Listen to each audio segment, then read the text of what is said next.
अब आज का जो हमारा टॉपिक है बैरियर्स टू कम्युनिकेशन, ये बहुत इंपॉर्टेंट टॉपिक है। मतलब बीच में इस टॉपिक को सीबीएसई ने रिमूव किया करिकुलम में से, और उससे पहले हमेशा पेपर में क्वेश्चन आया करता था, और अब दोबारा ऐड ऑन हुआ है। तो जरूर इसका क्वेश्चन आपको इस साल भी, मतलब जो आपका सेशन है 2024-25, उसमें भी क्वेश्चन आएगा, और लास्ट ईयर भी आया। तो अभी कह सकते हो 100% पेपर लीक क्वेश्चन है कि आपको इस टॉपिक का क्वेश्चन जरूर जरूर जरूर मिलेगा। तो मतलब आप ये मान लो कि आपको बोर्ड एग्जाम का एक क्वेश्चन आज ही पता चल गया, और इससे पहले भी कुछ क्वेश्चन मैंने आपको बताए हैं, तो वो करते जाओ।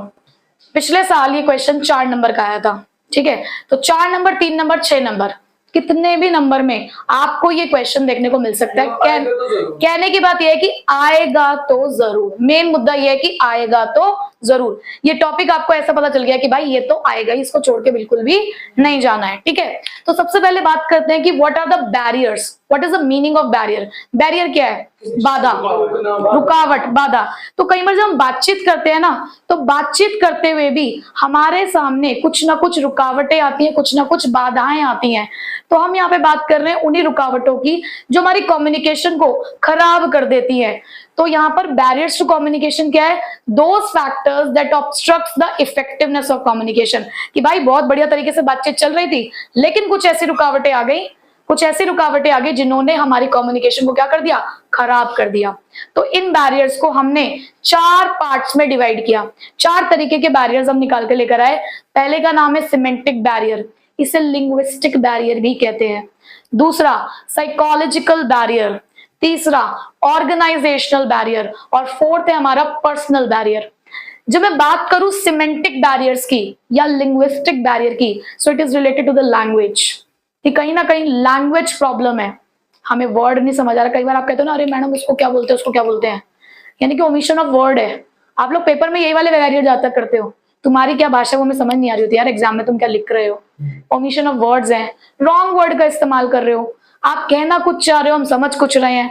तो कहीं ना कहीं ये लैंग्वेज से रिलेटेड कुछ हमारे बैरियर्स हैं। भाई तुम लोग ऑक्सफोर्ड वाली इंग्लिश लिखते हो पेपर में, हम देसी इंग्लिश वाले, हमें नहीं समझ आ रही तुम्हारी इंग्लिश, ठीक है। It is related to language. Psychological barrier, भाई दिमाग का खेल है सारा, कुछ इमोशंस की वजह से या कुछ हमारे साइकोलॉजिकल फैक्टर्स हैं, तो उसकी वजह से भी एक बैरियर क्रिएट हो रहा है। तीसरा, हमारा ऑर्गेनाइजेशन हमारे बीच में बैरियर क्रिएट कर रहा है। वो जो स्केलर चेन बनाई, बैरियर है ना एक तरीके का। पॉलिसीज ऐसी बनाते हैं, कुछ रूल्स ऐसे बना रहे हैं, स्ट्रक्चर ऐसा डिजाइन कर दिया है कि बातचीत हो ही नहीं पा रही है।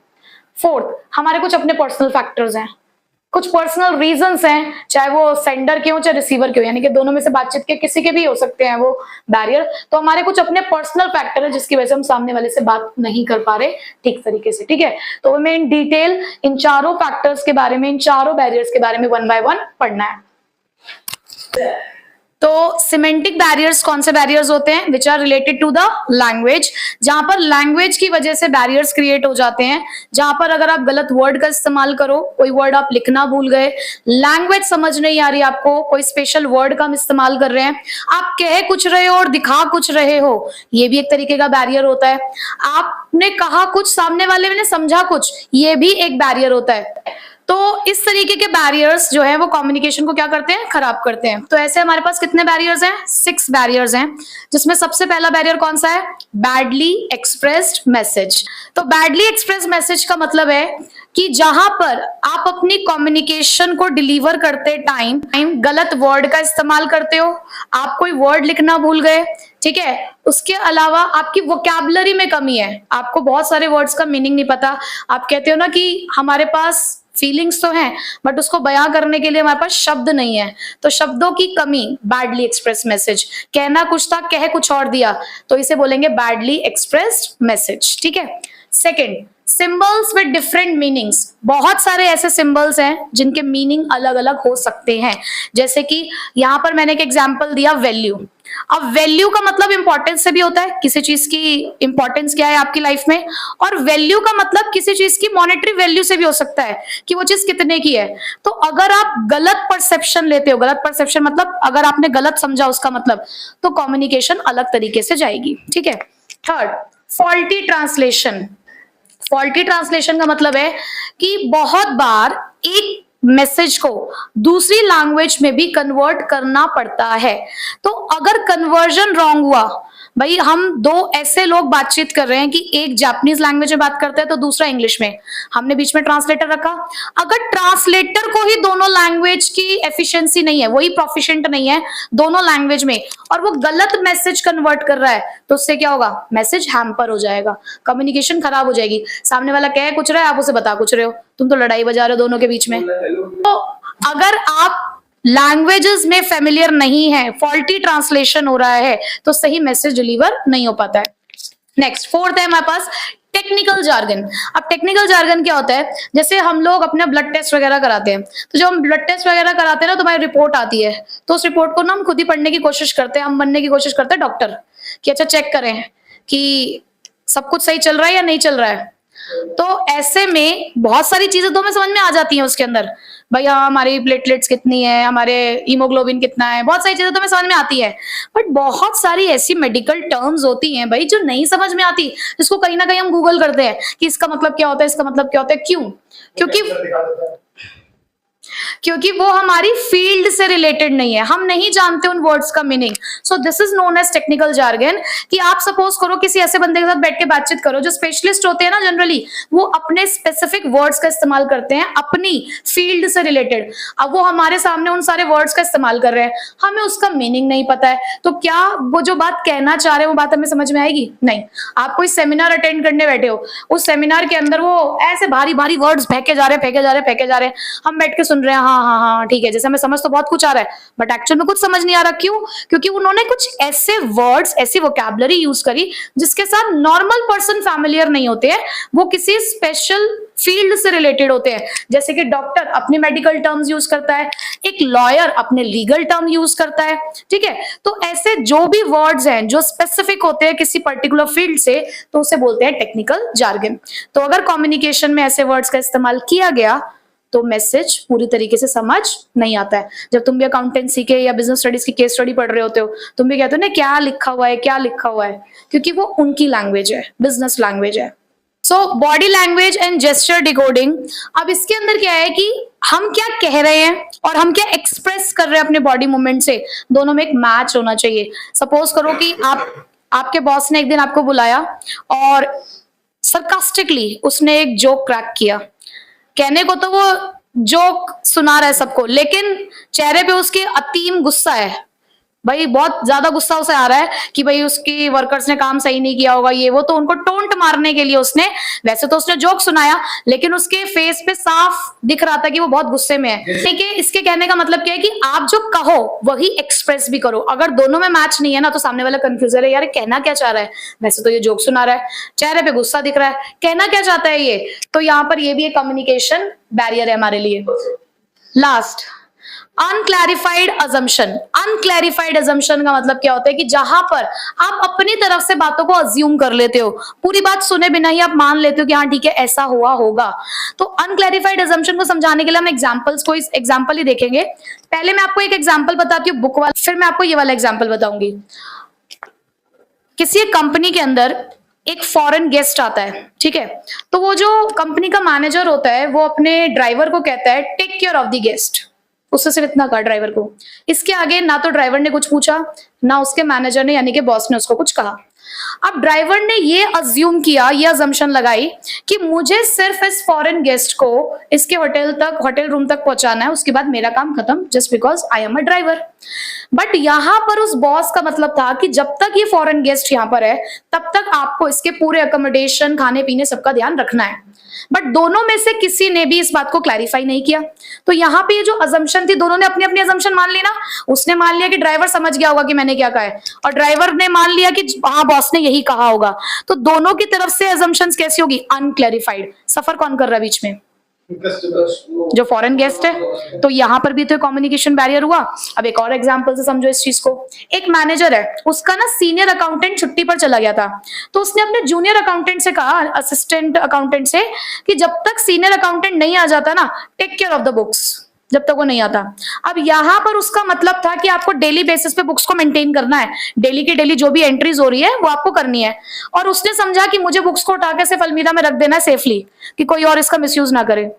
अगेन भाई एज एन अकाउंटेंट उसको लगा कि आप एज एन अकाउंटेंट उसको संभाल के रखनी चाहिए थी, बुक्स मेंटेन करनी चाहिए थी, बट दोनों की तरफ से assumptions क्या रही, अनक्लैरिफाइड रही। ठीक है, तो यहाँ पर हमने सभी केसेस में ये देखा कि कहीं ना कहीं लैंग्वेज है, लैंग्वेज एक तरफ वर्ड्स की कमी है, या तो आपने वर्ड्स लिखे नहीं, गलत लिखे, या आपके पास वर्ड्स थे ही नहीं। दूसरी तरफ आप देख रहे हो कि कुछ वर्ड्स के अलग अलग मीनिंग है। तीसरे में हमने देखा कि हम एक लैंग्वेज को जब दूसरी लैंग्वेज में कन्वर्ट कर रहे हैं तो लैंग्वेज के साथ प्रोफिशिएंसी नहीं है तो गड़बड़ हो रही है। फोर्थ में हमने देखा कि आप स्पेशल वर्ड्स का इस्तेमाल करते हो तो वहां पे बैरियर क्रिएट हो रहा है कि अगर सामने वाले को नहीं पता उन वर्ड्स का मीनिंग तो वो नहीं समझ पाएगा आपकी बात को। यहाँ पर आप अपने बॉडी मूवमेंट्स अलग दिखा रहे हो, आप कह कुछ रहे हो, दिखा कुछ रहे हो, और लास्ट में आप दोनों की तरफ से ही बात अनकही कह सकती हूं मैं कि अनक्लैरिफाइड है, आपने बात को पूरी तरीके से क्लियर नहीं किया। तो ये हमारे 6 सिमेंटिक बैरियर्स थे। एक कैटेगरी खत्म होती है, ज्यादातर क्वेश्चन पूछा जाता है इसी कैटेगरी से, और लास्ट ईयर बोर्ड एग्जाम में इसी कैटेगरी का क्वेश्चन आया था 4 नंबर में। ठीक है, नेक्स्ट साइकोलॉजिकल बैरियर्स। अब जो साइकोलॉजिकल बैरियर्स होते हैं वो रिलेटेड होते हैं हमारे माइंड से, यानी कि यहाँ पर जो भी बैरियर क्रिएट हो रहा है ना वो हमारे इमोशंस की वजह से हो रहा है या हमारे माइंड की वजह से हो रहा है कि हम प्री ऑक्यूपाइड माइंड के साथ बैठे हैं, इनअटेंटिव हैं, इंटरेस्टेड नहीं है सामने वाले की बात में, तो बैरियर क्रिएट हो रहा है। तो ऐसे बैरियर 4 तरीके के होते हैं। देखो बैरियर्स कोई मुश्किल नहीं है, बस थोड़ा सा इनको पहचानना मुश्किल होता है क्योंकि आपस में एक दूसरे से रिलेट करते हुए लगते हैं ये। तो ये 4 बैरियर कौन से हैं? पहला है प्री मैच्योर इवैल्यूएशन, दूसरा है लैक ऑफ अटेंशन, तीसरा है loss by transmission and poor retention, और फोर्थ है हमारे पास डिस्ट्रस्ट। तो अगर मैं पहले वाले की बात करूं तो पहला है pre mature evaluation. Pre mature evaluation मतलब कि बात अभी पूरी हुई भी नहीं है और तुमने कह दिया ठीक है ठीक है ठीक है हम समझ गए, इसे बोलते हैं प्री मैच्योर इवैल्यूएशन। तो प्री मैच्योर इवैल्यूएशन कहता है कि लोगों की ना टेंडेंसी होती है, लोगों की आदत होती है कि वो ना पहले से ही जजमेंटल हो जाते हैं, बात सुनने से पहले ही सोच लेते हैं कि ऐसा ही हुआ होगा या ऐसा ही होता होगा। भाई वक्त के साथ लोग बदल जाते हैं, हालात बदल जाते हैं, जज्बात बदल जाते हैं। So you have to wait for it. सुनो कि सामने वाला क्या कह रहा है, वेट करो, सुनो कि सामने वाला क्या कहना चाहता है, क्या बताना चाहता है। खुद से अपने आप से ये मत मान लो कि शायद ऐसा ही हुआ होगा या ऐसा ही होता होगा या ये ऐसा ही कह रहा होगा। ठीक है, तो ऐसे में जो अंडरस्टैंडिंग है वो डिस्टॉर्ट हो जाती है। डिस्टॉर्ट मतलब अंडरस्टैंडिंग में प्रॉब्लम आ जाती है और सामने वाले की बात पे आप विश्वास नहीं करते, या आप कह सकते हो कि आप गलत मैसेज को समझ लेते हो। Second, lack of attention. Lack of attention तो सबसे बड़ा बैरियर है टीचर और स्टूडेंट के बीच में। अगेन कैसे कि भाई एक टीचर पढ़ा रही है, आप अपने शरीर से तो वहां पर बैठे हो पर आत्मा का निवास कहीं और ही है, आपका दिमाग कहीं और है और तुम बैठे कहीं और हो, तो इसे बोलते हैं लैक ऑफ अटेंशन। कई बार होता है ना, पूरी आप कोई मूवी देख रहे हो, आपने पूरी मूवी देख ली या पूरा गाना सुन लिया, बट थोड़ी देर बाद अगर आपसे पूछा गया ना उसके बारे में तो आप क्लूलेस होते हो, आपको नहीं पता क्या। क्यों? क्योंकि आप कहीं खो जाते हो ना। ये जो खोने वाला सीन है ना वो लैक ऑफ अटेंशन ही है। तो ऐसा बहुत बार ऑर्गेनाइजेशन के अंदर भी होता है कि एक सबऑर्डिनेट आया अपने सुपीरियर से अपनी प्रॉब्लम शेयर करने के लिए, जो सुपीरियर था वो ऑलरेडी एक फाइल को खोल के बैठा हुआ था, उस फाइल में घुसा हुआ है वो। अब वो बोल के चला भी गया सबऑर्डिनेट, उसको उसकी प्रॉब्लम का सॉल्यूशन नहीं मिला। क्यों? क्योंकि जो बॉस था वो ऑलरेडी प्री ऑक्यूपाइड माइंड के साथ था, उसका सारा दिमाग उस फाइल में था। उसने कहा ठीक है मैं समझ गया, बट वो समझा कुछ भी नहीं। बहुत बार तुम अपने पेरेंट्स के पास जाते हो अपनी कुछ रिक्वेस्ट लेकर, वो भी फोन में लगे हुए आराम से, तुम बोल बाल के चले गए, या तुम्हारे पेरेंट्स तुमसे बोलने के लिए आते, तुम फोन में लगे हुए हो, तुम उनकी बात नहीं सुन रहे। So this is lack of attention. So receiver doesn't pay complete attention to the message. तो ऐसा बैरियर कब आता है कि जब रिसीवर आपके मैसेज पर क्या दे रहा है, अटेंशन नहीं दे रहा है, इंटरेस्टेड नहीं है, प्री ऑक्यूपाइड है, या फिर उसका जो माइंड है वो ऑलरेडी किसी चीज से पहले से भरा हुआ है, वो नहीं सुन रहा उस टाइम पे आपकी बात, जिसकी वजह से ये बैरियर क्रिएट हो गया। उसने आपकी कम्युनिकेशन को सुना ही नहीं, और सुना ही नहीं तो समझा भी नहीं। ठीक है, next, loss by transmission and poor retention. कई बार क्या होता है कि तुम अपनी बातचीत ना कुछ लोगों के थ्रू कराते हो, बीच में फिल्टरिंग पॉइंट्स हो जाते हैं बहुत सारे। आपको किसी के पास अपनी कोई बात कहनी थी, आप डायरेक्ट नहीं गए उसके पास बोलने के लिए, आपने उसके 2-3 फ्रेंड्स को इन्वॉल्व किया बीच में। अब जब फ्रेंड्स को इन्वॉल्व करोगे, बहुत सारे चैनल्स आ गए बीच में, तो मैसेज क्या होगा, डिस्टॉर्ट, खराब होगा, हैम्पर होगा। क्यों? बीच में जो फिल्टरिंग पॉइंट्स आएंगे ना वो और अपनी तरफ से एडिशन, डिलीशन, मॉडिफिकेशन होकर वहां तक पहुंचेगा। ठीक है, तो लॉस बाय ट्रांसमिशन का मतलब क्या है कि रास्ते में मैसेज का खो जाना या इनएक्यूरेट इंफॉर्मेशन का ट्रांसफर करना, कि तुझे पता है भाई वो ये कह रहा था तेरे बारे में, वो कह तो कुछ और रहा था, बट वो जो इतने चैनल से होकर गुजरा उसने उसको कुछ और ही बता दिया जाके। सो this is loss by transmission. उसके साथ साथ यहाँ पे जुड़ा है पुअर रिटेंशन। पुअर रिटेंशन का मतलब क्या है कि हम ना मैसेज को बहुत ज्यादा समय तक अपने पेट में नहीं रख पाते हैं। रिटेंशन मतलब क्या होता है, किसी चीज को अपने पास रखना। कई बार अगर आप किसी मैसेज में इंटरेस्टेड नहीं हो, तुम पढ़ाई की बात में कभी भी इंटरेस्टेड नहीं होते ना, इसलिए तो तुम्हारे माइंड में रहती नहीं है बात, तभी तो भूल जाते हो आप। जैसे ही आप अपनी क्लास से बाहर निकलते हैं आप सब कुछ भूल जाते हैं, क्योंकि आप इंटरेस्टेड नहीं हो उस चीज के अंदर। तो पुअर रिटेंशन कहता ही यही है कि आप किसी मैसेज को ना, किसी इंफॉर्मेशन को लॉन्ग टाइम तक इसलिए रिटेन नहीं कर पाते क्योंकि आप या तो इनअटेंटिव हो या उस मैसेज में आप इंटरेस्टेड नहीं हो। आप उसे सिर्फ तब तक सुन रहे हो जब तक आपके सामने वो बात बोली जा रही है। जैसे ही वो मैसेज बोलना बंद हो गया, आप क्या हो गए, खत्म होगी कहानी वहीं पे ही। ठीक है, अभी भी शक है मुझे कि शायद वीडियो बंद है, और मैं दोबारा नहीं रिकॉर्ड करूंगी, डोंट वरी। चल अब एक जना पीछे बैठा करना यार। Next last, distrust. डिस्ट्रस्ट निकला है ट्रस्ट से।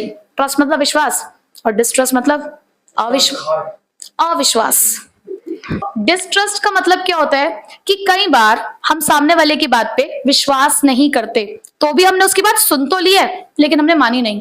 जैसे कि एक प्रोडक्शन मैनेजर ने कहा कि मुझे ना सेल्स डिपार्टमेंट के बारे में एक बात पता है, उसने अपने सीईओ से जाके कहा, बट सीईओ ने कहा अच्छा ठीक है ओके, और बराबर में फिर वो अपने कुलीग से कहता है आई डोंट ट्रस्ट हिम, मैं इसको विश्वास नहीं करता, ठीक है कहने दो इसे। तो कई बार ऐसे भी बैरियर्स क्रिएट हो जाते हैं कि जब हम किसी पे विश्वास नहीं करते तब भी हम उसकी बात सुन तो लेते हैं बट उस बात पर हम विश्वास नहीं करते, उसके कम्युनिकेशन को हम पूरा नहीं मानते हैं। ठीक है, तो ये 4 हमारे साइकोलॉजिकल बैरियर थे, जिसमें पहला क्या था, प्री मैच्योर इवैल्यूएशन, जिसका सीधा सा मतलब क्या है, बात को कहने से ही पहले समझ लेना कि ऐसा ही होता होगा। दूसरा, लैक ऑफ अटेंशन, आप ध्यान नहीं देते हो मैसेज की तरफ पूरी तरीके से, इसीलिए आप उस मैसेज को समझ ही नहीं पाते, सुन ही नहीं पाते। तीसरा, loss by transmission and poor retention, कि रास्ते में अगर आपका मैसेज बहुत सारे चैनल से गुजरता है तो वो अपना जो ओरिजिनल सेंस होता है वो उसका खत्म हो जाता है, ओरिजिनलिटी खत्म हो जाती है। और पुअर रिटेंशन का मतलब है कि आप मैसेज को इसलिए नहीं रख रहे क्योंकि आपके काम का नहीं हो मैसेज, आप उस मैसेज में इंटरेस्टेड नहीं हो। लास्ट, डिस्ट्रस्ट, ये कहता है कि जब आप विश्वास नहीं करते हो तो विश्वास ना करने की वजह से आप उसके मैसेज को नहीं समझते हैं। ठीक है, समझ आ गए। अब हमारे पास तीसरा बैरियर है यहाँ पर, ऑर्गेनाइजेशनल बैरियर्स। हमने 2 बैरियर्स कंप्लीट कर लिए।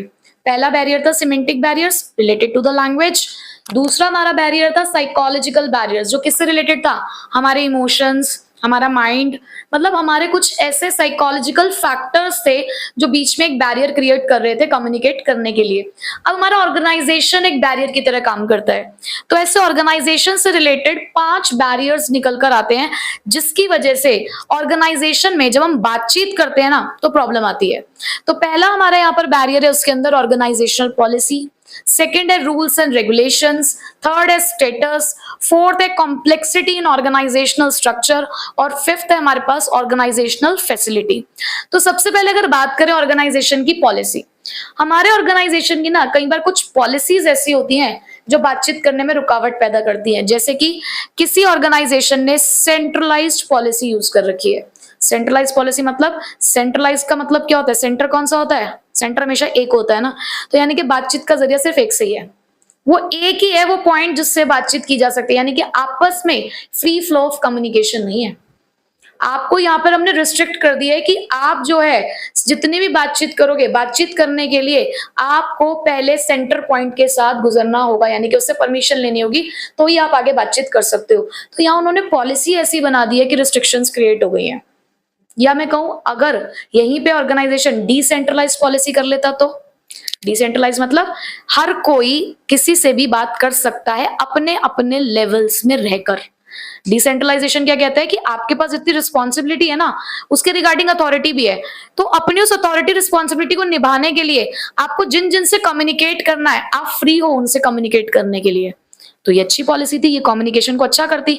बट यहाँ पर ऑर्गेनाइजेशन के अंदर कुछ पॉलिसीज ऐसी होती हैं कि अगर वो सपोर्टिव ना निकले, अगर वो ऐसी हैं कि वो बातचीत में एक रुकावट पैदा कर रही हैं, तो हमारा कम्युनिकेशन वहां पर खराब हो जाता है।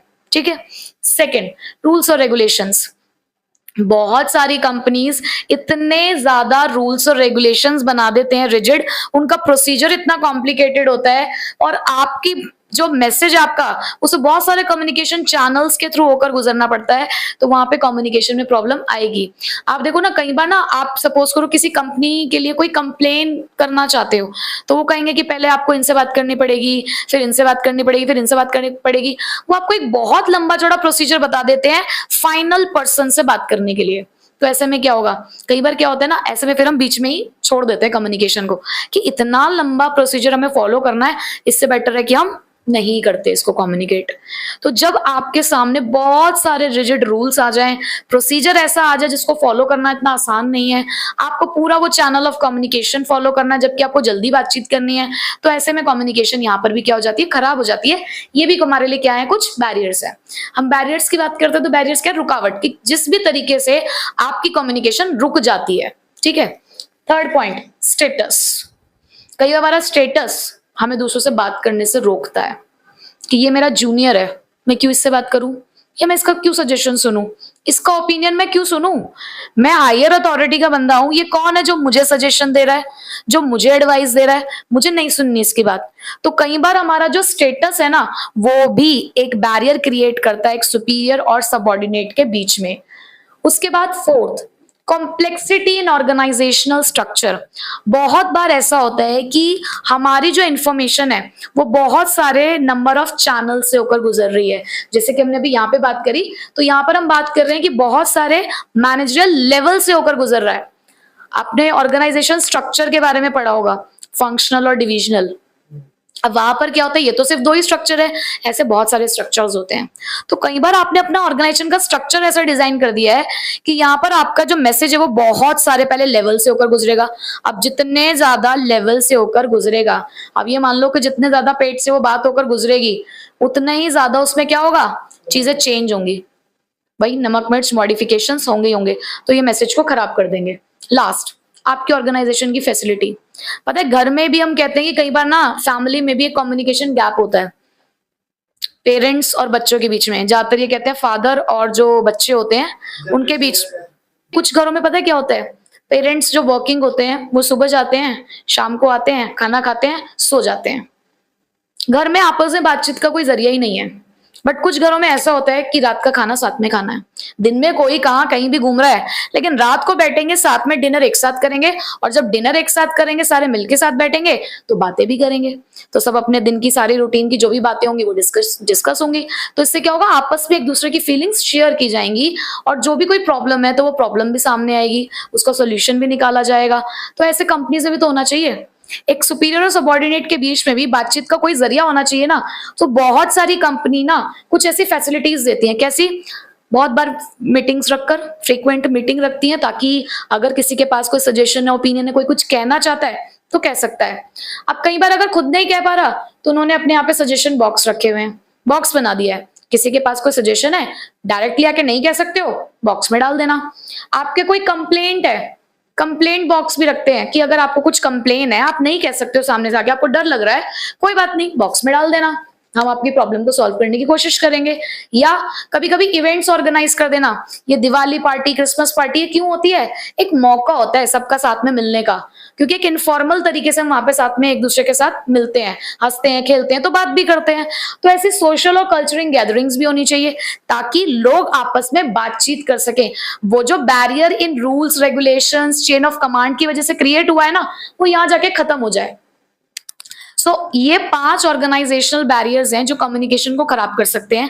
पहला क्या बोला हमने, ऑर्गेनाइजेशनल पॉलिसी अगर सपोर्टिव नहीं है तो कम्युनिकेशन क्या हो जाएगी, हैम्पर हो जाएगी, खराब हो जाएगी। दूसरा, रूल्स और रेगुलेशन, अगर रिजिड रूल्स, कॉम्प्लिकेटेड प्रोसीजर और बहुत सारे कम्युनिकेशन चैनल होंगे तो भी कम्युनिकेशन खराब हो जाएगी। थर्ड, हमारा स्टेटस। कई बार एक status conscious manager may not allow his subordinate to express his feelings freely, कि वो उसे अलाउ ही नहीं करता कि वो अपनी बात को खुलकर बोल सके। वो कहता है कि मैं एक हाईएस्ट अथॉरिटी, आप ऐसे मुझसे बात नहीं कर सकते, मैं आपकी एडवाइस को नहीं सुन सकता, मुझे नहीं सुननी है। उसके बाद कॉम्प्लेक्सिटी इन ऑर्गेनाइजेशन स्ट्रक्चर, जब आपके पास when there is a number of managerial levels, बहुत सारे लेवल्स हैं, और आपकी कम्युनिकेशन उससे क्या हो जाएगी, फिर या तो डिले होगी या डिस्टॉर्ट। डिस्टॉर्ट मतलब उसके अंदर चेंजेस हो जाएंगे, जो ओरिजिनल फॉर्म थी उसकी वो खो जाएगी। लास्ट, ऑर्गेनाइजेशन की फैसिलिटी। तो अगर इस तरीके की फैसिलिटीज प्रोवाइड की जा रही हैं तो कम्युनिकेशन अच्छा होगा, नहीं की जाती होंगी ना तो यहाँ पे कम्युनिकेशन में प्रॉब्लम्स आएंगी। ठीक है, तो इस तरीके से एक ऑर्गेनाइजेशन बैरियर क्रिएट करता है। अब लास्ट टाइप, बिल्कुल हमने लैंग्वेज की भी बात कर ली, हमने अपने साइकोलॉजिकल फैक्टर्स की भी बात कर ली, हमने ऑर्गेनाइजेशन की भी बात कर ली। अब आते हैं हमारे कुछ अपने पर्सनल फैक्टर्स, कुछ अपने पर्सनल रीजंस की वजह से भी हम कम्युनिकेट नहीं करते या कम्युनिकेशन से ही नहीं हो पाता है। तो ऐसे 4 पर्सनल बैरियर्स है हमारे सामने। First, fear of challenge to authority. Second, lack of confidence of superior on his subordinate. Third, unwillingness to communicate. और फोर्थ है lack of proper incentive. अब मैं पहले की बात करूं ना तो पहले के लिए मैं एक चीज बोलना चाहूंगी कि जब खुद के घर शीशे के हों तो दूसरों के घरों में पत्थर नहीं फेंका करते। तो बस ये कहानी वही है कि यहाँ पर वो कहते हैं fear of challenge to authority, कि सपोज हमें एक ऐसी बात कम्युनिकेट करनी है जिससे शायद हमारी खुद की कमजोरी सामने आ जाए।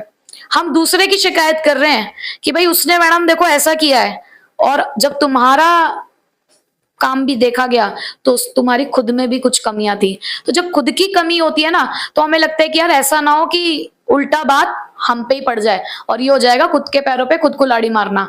तो ऐसे में हम लोग अपने उस पर्सनल रीजन की वजह से कम्युनिकेट नहीं कर रहे हैं। तो देखो जरा, fear of challenge to authority क्या कहता है? If a superior considers that a particular communication adversely affect his authority, कि अगर उसे ऐसा लगता है कि अगर हमने ये बात कम्युनिकेट करी तो ऐसा ना हो हमसे हमारी अथॉरिटी छीन ली जाए, हमने तो उसकी शिकायत कर दी और कल को कमी हमारे काम में ही निकल गई तो गड़बड़ हो जाएगी। सो ही और शी में विद होल्ड सच कम्युनिकेशन। तो ऐसे में क्या करेंगे, उस कम्युनिकेशन को अपने तक ही रखेंगे। क्यों? Because superior often don't communicate to conceal their weakness, क्योंकि कई बार एक सुपीरियर कुछ बातों को इसलिए छुपा जाता है क्योंकि उसको अपनी खुद की वीकनेसेस को भी छुपाना होता है। अपनी खुद की कमी को छुपाने के लिए हम कम्युनिकेट नहीं करते कि गलती तो हमसे भी तो हो रही है, कोई बात नहीं, छोड़ देते हैं। ठीक है। Second, lack of confidence of superior on his subordinate. एक सुपीरियर को अपने सबॉर्डिनेट पे विश्वास ही नहीं है। उसने आके उसे एक बात बोली, उसने सुनकर भी अनसुनी कर दी। क्यों? उसे ट्रस्ट नहीं करता, उसे लगता है तो बेकार की बात करता है, हर बार ऐसे ही बोलता है, ऐसा कुछ नहीं है। तो जहां पर कॉन्फिडेंस ही नहीं है, सामने वाले पे ट्रस्ट नहीं है, तो ये भी हमारे लिए एक पर्सनल फैक्टर है। So if a superior don't have the confidence on the subordinates competency then may not seek their advice और ओपिनियंस। तो अगर एक सुपीरियर को कॉन्फिडेंस नहीं है अपने सबऑर्डिनेट के ऊपर, तो भले उसने बहुत अच्छी एडवाइस दी हो, बहुत अच्छा सजेशन दिया हो, हम उसकी बात पे विश्वास नहीं करेंगे। कहते हैं कई बार क्लास में बहुत शरारती बच्चा होता है, ठीक है यार, वो हर बार शरारती करता है, बट कई बार वो काम की बात भी बोल जाता है, बट क्योंकि वो हर बार ऐसा करता है तो हमें लगा कि अब की बार भी ऐसा ही कुछ कह रहा होगा, कुछ गलत ही कह रहा होगा, तो हमने उसकी बात पर विश्वास नहीं किया, जबकि वो सही कह रहा था। बम फूटा स्कूल में, हमें लगा ये तो झूठ बोलता है, पर वो सही बता रहा था कि किसने फोड़ा है, बट हमने उसकी बात पर विश्वास नहीं किया। तो ये हमारी गलती हुई ना, हमारा पर्सनल फैक्टर है कि हमने इस वजह से उसकी बात को नहीं सुना। ठीक है। Next, unwillingness to communicate. हमारी इच्छा नहीं है कम्युनिकेट करने की, इच्छा नहीं है। Sometimes subordinate are not willing to communicate if they believe that if the information is not correct, it will adversely affect them. कई बार हम बोलते हैं ना, अगर बात गलत निकली तो तुम्हें छोड़ा नहीं जाएगा, होता है ना ऐसा। तो यहाँ पर यही बात हो रही है कि आप यहाँ पर किसी इंफॉर्मेशन को इसलिए छुपा रहे हो क्योंकि आप खुद श्योर नहीं हो। आपको कोई बात पता चली, आपको पता चला प्रोडक्शन मैनेजर ना घपला कर रहा है बहुत ज्यादा, बट ऐसा आपने सिर्फ सुना है, आपने भी खुद अपनी आंखों से देखा नहीं है, आपने सिर्फ किसी से सुना है कि प्रोडक्शन डिपार्टमेंट में घपला चल रहा है।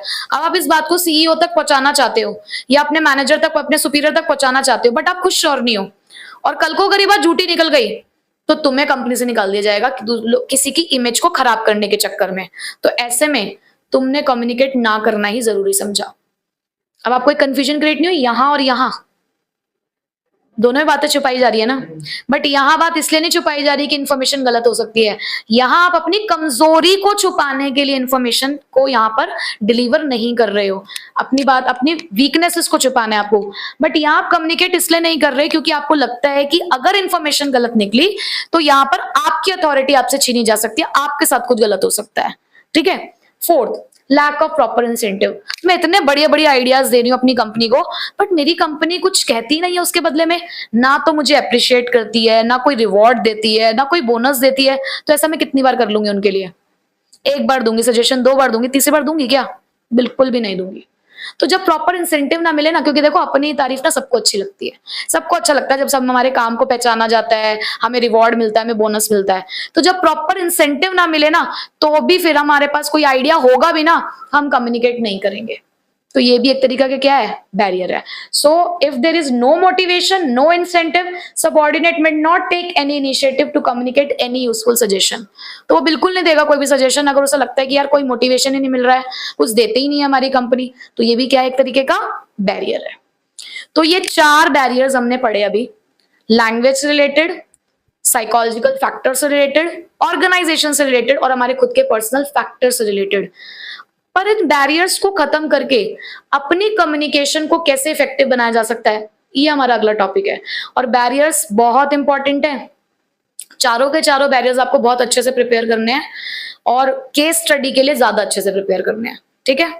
अब लास्ट टॉपिक है हमारा कि किस तरीके से ये जो हमने इतने सारे बैरियर्स देखे, इन बैरियर्स को हटाते हुए हम किस तरीके से अपनी कम्युनिकेशन को इफेक्टिव कर सकते हैं। तो कैसे कम्युनिकेशन की इफेक्टिवनेस को इंप्रूव करना है, उसके हमारे पास ये कुछ पॉइंट्स हैं कि कैसे कम्युनिकेशन को अच्छा किया जा सकता है। तो पहला, clarify the ideas before communicating. मुझे आपसे क्या बात करनी है, ये पहले मुझे क्लियर होना चाहिए। मैं अगर आपको आज का टॉपिक पढ़ा रही हूँ तो उसकी नॉलेज सबसे पहले मुझे होनी चाहिए, तभी तो मैं आपको सही से समझा सकती हूँ। बिना कुछ सोचे समझे, बिना कुछ जाने उस टॉपिक के बारे में मैं आपसे सब कुछ कह दूं, तो यहाँ पर मैं आपके साथ गलत कर रही हूँ और हमारी जो कम्युनिकेशन होगी वो खराब होगी। क्यों? क्योंकि उसमें हो सकता है कोई इन्फॉर्मेशन ऐसी हो जो फॉल्स हो, इनकरेक्ट हो। तो यहाँ पर जब भी आप किसी के साथ कम्युनिकेट करने जा रहे हो, clarify the ideas before communicating. उससे पहले खुद को क्लैरिफिकेशन होना चाहिए कि मैं क्या बात करनी थी। कई बार मैसेज करने के बाद सोचते हो ना कि यार क्या कहना था, और तुम्हें ही नहीं पता कि क्या कहना था, तो तुम सामने वाले को क्या समझाओगे और क्या बताओगे। तो इसीलिए जब भी कम्युनिकेट करो, क्लैरिफाई करो उस आइडिया को कि क्या कहना है खुद से। अभी फिलहाल खुद से ये क्लैरिफाई करना है। Second, communicate according to the needs of receiver. आप सामने वाले से ना उतनी ही बात करो जितना वो सुनना चाहता हो, रिसीवर की नीड्स के अकॉर्डिंग। आप कई बार क्या करते हो, बहुत लंबे लंबे मैसेजेस भेजना शुरू कर देते हो और सामने वाला आपके उन लंबे लंबे मैसेजेस में कोई इंटरेस्टेड नहीं है, तो ऐसे में कोई फायदा ही नहीं है। रिप्लाई तो सिर्फ ओके या का आएगा। तो इसीलिए जब भी आप कम्युनिकेट करें, देखो कि सामने वाला क्या सुनना चाहता है, तो उसकी नीड्स के अकॉर्डिंग आपको क्या करना है, कम्युनिकेट करना है। Consult others before communicating. अब तीसरी कहानी आती है तुम्हारे दोस्तों की। यहाँ तो तुम खुद से पहले वाकिफ हो रहे थे कि यार मुझे क्या कहना है सामने वाले से, सेंडर को पता होना चाहिए कि हमें क्या कहना है। यहाँ आप सेंडर को ना थोड़ी बातचीत करनी है कि कम्युनिकेट करने से पहले यार आसपास वालों का भी थोड़ा सा सुझाव ले लें कि देख भाई, तेरा भाई ये कहने जा रहा है, क्या तेरा भाई सही बात करने जा रहा है या नहीं। तो आपको क्या करना है, बातचीत करने से पहले अदर्स से अगर कंसल्ट कर लोगे, तो कई बार क्या होता है ना, तुम कुछ गलत लिख रहे हो तो बता देंगे अरे भाई ये मत लिख, गड़बड़ हो जाएगी, या ये लिख, सही हो जाएगा। तो आपको क्या करना है, कंसल्ट करना है। उसके बाद be aware of language, tone और कंटेंट ऑफ द मैसेज। आप जब भी बात करें ना, लैंग्वेज का ध्यान रखें एक तो, ठीक है, टोन का ध्यान रखें। अब देखो जो टोन होती है ना, वो बोलने वर्बल कम्युनिकेशन में तो समझ आती है, बट जब आप टाइपिंग वाला काम करते हो ना, रिटन वाला, उसमें समझ में नहीं आती। उसमें आप किसका इस्तेमाल करते हो, फिर इमोटिकॉन्स का, जो इमोजीज जिसे आप कहते हैं, आप उनका इस्तेमाल करते हैं। अब बहुत सारी इमोजीज ना ऐसी होती है यार, हम उसको कुछ और मतलब समझ रहे हैं, सामने वाला कुछ और मतलब समझ रहा है। So be aware before using that. आप पहले देखो कि यार क्या मतलब है इसका। आजकल मैंने लोगों को देखा कि बहुत जल्दी ना वो लोग जो फ्लाइंग किस वाली इमोजी होती है उसको बहुत ज्यादा इस्तेमाल कर लेते हैं, बट वो हर किसी को भेजने वाली इमोजी नहीं है। तो अब यहाँ पर आपको क्या करना है, पहली बात तो लैंग्वेज का ध्यान रखना है, टोन का ध्यान रखना है, प्लस कंटेंट। आप क्या मैसेज कर रहे हो, आपको उस चीज का भी ध्यान रखना है, ठीक है। Next, convey the things of help and value to the listeners. ऐसी बात करो ना कि सामने वाले की काम की हो, उसकी हेल्प हो उससे। देखो सामने वाले को इंटरेस्ट आपकी बात में तभी आएगा जब उसकी काम की बात होगी, तो वो आगे उसके लिए बेनिफिशियल हो। तो लिसनर का ध्यान रखना है आपको कि लिसनर क्या सुनना चाहता है आपसे, and ensures a proper feedback. बिना फीडबैक के तो वैसे भी हमारी कम्युनिकेशन अधूरी है, ये तो हमने प्रोसेस में भी पढ़ा था कम्युनिकेशन में, कि जब तक सामने से कुछ रिप्लाई नहीं आता है, सिर्फ ब्लू टिक लग के छूट जाएगा ना, ठीक है। तो सिर्फ ब्लू टिक लगने से काम नहीं चलता है, हमें क्या करना है, सामने से फीडबैक भी चाहिए। फीडबैक मिलेगा तभी तो पता चलेगा कि जो हमने बात करी है वो समझ आई भी है या नहीं आई है, ठीक है। उसके बाद communicate for present as well as for the future. आज के लिए थोड़ी बात करनी है यार, सिर्फ कल के लिए भी तो करनी है। आपका मैसेज ऐसा हो कि आज आपने बात करी है बट वो आपकी फ्यूचर मैसेज को भी इनिशिएट करता हो, उसके लिए एक स्कोप छोड़ दे। जैसे एक मूवी आती है ना, उसका सीक्वल आता है तो एंड में एक ट्विस्ट रह जाता है, तो ऐसा कुछ होना चाहिए कि आगे फ्यूचर की कम्युनिकेशन हो सके। ठीक है, फॉलो ऑफ कम्युनिकेशन। अब क्या करना है ना, सिर्फ ये नहीं कि कम्युनिकेट करके छोड़ दिया, फॉलो अप भी करना है। अब फॉलो अप का मतलब क्या है, टाइम टू टाइम उस कम्युनिकेशन से रिलेटेड बातचीत भी करनी है। आपने एक बार सारी बात कही, आपने एक बार अपनी सारी बातें कह दी, उसने कहा मैं समझ गई, थोड़े दिनों बाद रिमाइंड कराओ, याद भी है या बस उस टाइम पे ऐसे कह के छोड़ दिया था। तो फॉलो अप करना है, टाइम टू टाइम चेक करना है कि हाँ चीजें समझ आई भी है नहीं आई है। इंपॉर्टेंट पॉइंट है लास्ट। अब तक ना तुम सिर्फ कह ही रहे हो यार, सुनो भी तो सही। Be a good listener.